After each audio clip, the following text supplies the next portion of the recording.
4. The Secret Workers. The next evening, Grandpa Joe went on with his story. "You see, Charlie," he said, "not so very long ago there used to be thousands of people working in Mr. Willy Wonka's factory.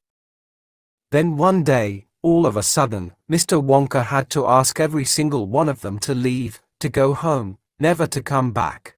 "But why?" asked Charlie. "Because of spies." "Spies?" "Yes. All the other chocolate makers, you see, had begun to grow jealous of the wonderful sweets that Mr. Wonka was making, and they started sending in spies to steal his secret recipes.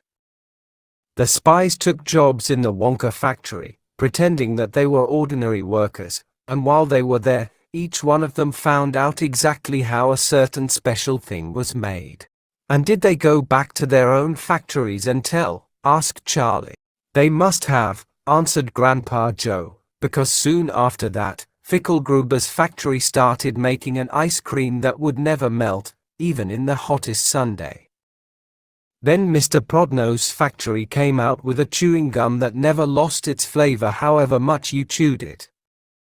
And then Mr. Slugworth's factory began making sugar balloons that you could blow up to huge sizes before you popped them with a pin and gobbled them up. And so on, and so on. And Mr. Willy Wonka tore his beard and shouted, 'This is terrible. I shall be ruined. There are spies everywhere. I shall have to close the factory.' But he didn't do that." Charlie said. "Oh, yes he did. He told all the workers that he was sorry, but they would have to go home. Then he shut the main gates and fastened them with a chain. And suddenly, Wonka's giant chocolate factory became silent and deserted. The chimneys stopped smoking, the machines stopped whirring, and from then on, not a single chocolate or sweet was made. Not a soul went in or out, and even Mr. Willy Wonka himself disappeared completely. Months and months went by," Grandpa Joe went on, "but still the factory remained closed. And everybody said, 'Poor Mr. Wonka. He was so nice. And he made such marvelous things. But he's finished now. It's all over.' Then something astonishing happened. One day, early in the morning, thin columns of white smoke were seen to be coming out of the tops of the tall chimneys of the factory. People in the town stopped and stared. 'What's going on?' they cried. 'Someone's lit the furnaces. Mr. Wonka must be opening up again.' They ran to the gates, expecting to see them wide open and Mr. Wonka standing there to welcome his workers back. But no. The great iron gates were still locked and chained as securely as ever, and Mr. Wonka was nowhere to be seen. 'But the factory is working,' the people shouted. 'Listen. You can hear the machines. They're all whirring again. And you can smell the smell of melting chocolate in the air.'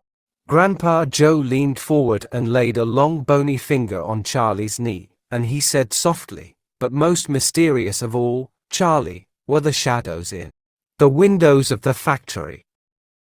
The people standing on the street outside could see small dark shadows moving about behind the frosted glass windows. 'Shadows of whom?' said Charlie quickly. That's exactly what everybody else wanted to know. 'The place is full of workers,' the people shouted. 'But nobody's gone in. The gates are locked. It's crazy. Nobody ever comes out, either.'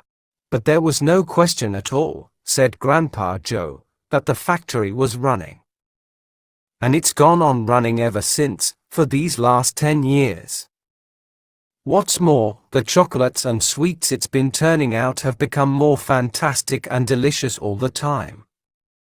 And of course now when Mr. Wonka invents some new and wonderful sweet, neither Mr. Fickelgruber nor Mr. Prodnose nor Mr. Slugworth nor anybody else is able to copy it. No spies can go into the factory to find out how it is made. But Grandpa, who, cried Charlie. Who is Mr. Wonka using to do all the work in the factory? Nobody knows, Charlie. But that's absurd. Hasn't someone asked Mr. Wonka?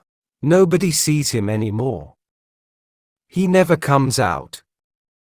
The only things that come out of that place are chocolates and sweets.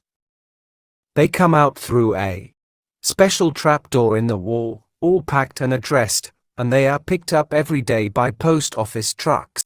But Grandpa, what sort of people are they that work in there?